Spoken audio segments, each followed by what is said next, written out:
सो अस्सलाम वालेकुम everyone, welcome to my new mini vlog. तो गाइज आज है जुमा और हम नहा धुल के निकल चुके हैं अपने नमाज के लिए।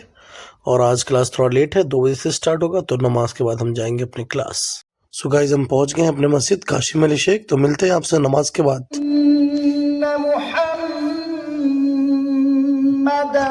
सो गाइज हो गया हमारा नमाज खत्म और हम निकल चुके हैं अपनी यूनिवर्सिटी के लिए।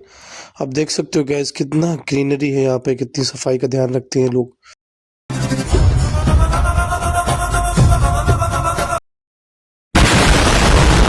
खत्म, bye bye, tata, good bye, गया। टाइम लेना होता है हमें कुछ सामान, तो हम चले जाते हैं मलिका। अंदर आते ही टाइम हमें दिख जाता है काफ़ी प्यारा डेकोरेशन क्रिसमस के लिए। और यहाँ पे देख सकते हो गाइस, हमें हर एक सामान मिलता है यहाँ पे। बस ये कि हमारे मसाले नहीं मिलते जो हमारे इंडिया में मिलते हैं। सो गाइस सामान वगैरह लेके पहुँच गए हम अपने हॉस्टल। बाकी की बातें करेंगे आपसे नेक्स्ट ब्लॉग में, तब तक के लिए अस्सलाम वालेकुम।